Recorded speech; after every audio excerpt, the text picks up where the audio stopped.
ക്രമക്കേടുമായി ബന്ധപ്പെട്ട ഹർജികൾ ഇന്ന് സുപ്രീം കോടതി അല്പസമയത്തിനുള്ളിൽ തന്നെ പരിഗണിക്കുകയാണ്. ചീഫ് ജസ്റ്റിസ് DY ചന്ദ്രചൂഡ് അധ്യക്ഷനായ ബെഞ്ചാണ് കേസ് പരിഗണിക്കുന്നത്. പുനഃപരീക്ഷ വേണ്ടെന്ന നിലപാട് കേന്ദ്ര സർക്കാരും നാഷണൽ ടെസ്റ്റിംഗ് ഏജൻസിയും സുപ്രീം കോടതിയെ അറിയിച്ചിട്ടുണ്ട്. കേസിൽ 3 ഡോക്ടർമാരെ CBI കസ്റ്റഡിയിലും എടുത്തിട്ടുണ്ട്. പാറ്റ്ന എയിംസിലെ ഡോക്ടർമാരെയാണ് പിടികൂടിയത്. എന്തായാലും വളരെ പ്രധാനപ്പെട്ട ഒരു വിധിക്കാണ് ഇന്ന് സുപ്രീം കോടതി കാത്തു നിൽക്കുന്നത്. ഇനി ഹർജികൾ പരിഗണിക്കപ്പെടുമ്പോൾ അതിൽ വിധി ഉണ്ടാകുമോ എന്ന് പ്രധാനപ്പെട്ട കാര്യമാണ്. VR കാർത്തിക് നമുക്കൊപ്പമുണ്ട്. കാർത്തിക്, വളരെ പ്രധാനപ്പെട്ടതാണ്. രാജ്യത്തെ നിരവധി കുട്ടികളെ ബാധിക്കുന്ന ഒരു വിധിയാണ് ഇന്ന് കോടതി പറയാനിരിക്കുന്നത്. ആദ്യം ഈ ഹർജികൾ പരിഗണിക്കുമ്പോൾ കോടതിയിൽ നിന്ന് ഇന്നൊരു അന്തിമ വിധി നമ്മൾ പ്രതീക്ഷിക്കേണ്ടതുണ്ടോ കാർത്തിക്?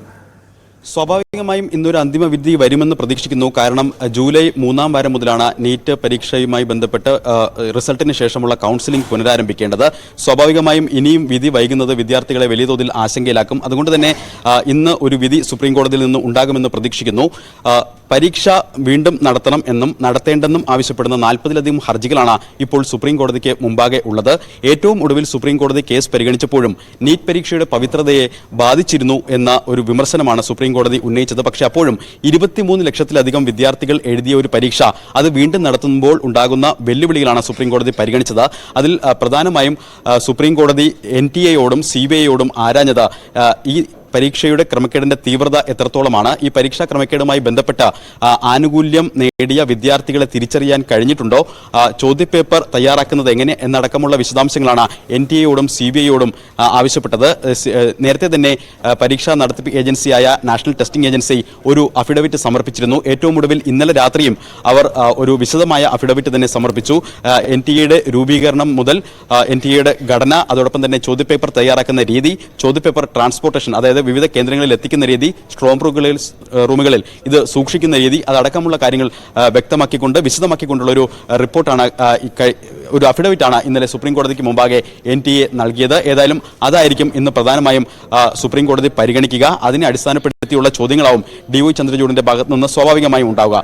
ഏറ്റവും ഒടുവിൽ നാഷണൽ ടെസ്റ്റിംഗ് ഏജൻസി സമർപ്പിച്ച അഫിഡവിറ്റിൽ എടുത്തു പറയുന്നത് ഇത്തരത്തിൽ ക്രമക്കേട് വ്യാപകമല്ല എന്നും പുനഃപരീക്ഷ വേണ്ട എന്നുമുള്ള ഒരു നിലപാടാണ് കേന്ദ്ര സർക്കാരും അതോടൊപ്പം തന്നെ നാഷണൽ ടെസ്റ്റിംഗ് ഏജൻസിയും ആവർത്തിക്കുന്നത്. അതിന് അവർ പറയുന്ന കാരണങ്ങൾ ഇതൊരു ഐസൊലേറ്റഡ് ഇൻസിഡന്റ് ആണ്, അതായത് ഒറ്റപ്പെട്ട സംഭവമാണ്. ചില സ്ഥലങ്ങളിൽ ഇത്തരത്തിൽ ക്രമക്കേട് ഉണ്ടായതായി ശ്രദ്ധയിൽപ്പെട്ടിട്ടുണ്ട്. നേരത്തെ ഗ്രേസ് മാർക്കുമായി ബന്ധപ്പെട്ട വിവാദങ്ങൾ ഉണ്ടായിരുന്നു.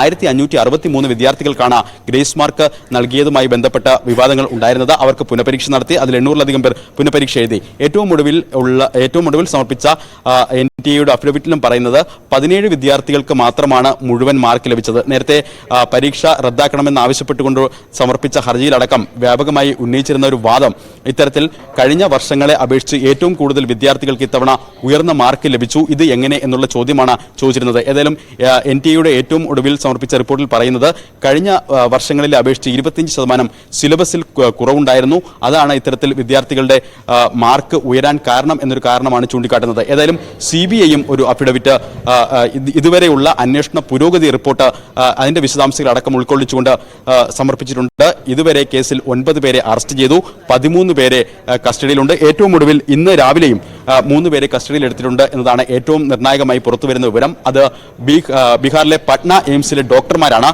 ഇവർ 2021 ബാച്ചിലെ ഡോക്ടർമാരാണ്. സ്വാഭാവികമായും കേസുമായി ബന്ധപ്പെട്ട് നേരത്തെ പിടിയിലായവരെ ചോദ്യം ചെയ്തതിന്റെ ആസ്പദമാക്കിയാണ് ഇവരിലെയും ഇപ്പോൾ കസ്റ്റഡിയിലെടുത്തിരിക്കുന്നത്. ഇവർ താമസിച്ചിരുന്ന റൂമുകൾ സീൽ ചെയ്തു. ഇവരുടെ ലാപ്ടോപ്പുകൾ പിടിച്ചെടുത്തിട്ടുണ്ട്. ഇവരുടെ മൊബൈൽ ഫോണുകളും ഇപ്പോൾ CBI-യുടെ കസ്റ്റഡിയിലാണ്. ഇന്ന് അറസ്റ്റ് ചെയ്ത 3 പേരുടെ അടക്കമുള്ള കാര്യങ്ങളിൽ CBI എന്ത് വിശദാംശം അല്പസമയത്തിനകം സുപ്രീം കോടതിയിൽ സമർപ്പിക്കും എന്നതും ഏറെ നിർണായകമാവും ഈ കേസുമായി ബന്ധപ്പെട്ട സജിത്ത്. യെസ്, അത് വളരെ പ്രധാനപ്പെട്ട കാര്യമാണ്. എന്തായാലും രാജ്യത്തെ നിരവധി കുട്ടികളെ സ്വാധീനിക്കുന്ന, അവർ കാത്തിരിക്കുന്ന ഒരു പ്രധാനപ്പെട്ട ഇടപെടൽ ഇന്ന് സുപ്രീം കോടതിയിൽ നിന്നും ഉണ്ടാവുകയാണ്. നീറ്റ് വിഷയത്തിൽ സുപ്രീം കോടതി ഹർജികൾ പരിഗണിക്കുകയാണ്. മറ്റൊരു വാർത്തയിലേക്ക് പോകുമ്പോൾ പ്രശസ്ത